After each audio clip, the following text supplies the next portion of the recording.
মুতলীয়া বতাহে উৰি আহি ক'লে যে পাহাৰৰে চূড়াকে মেঘে মেঘে যাছে হিয়াৰে আদৰ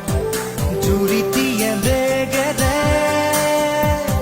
শিৰে শিৰে জপিয়াই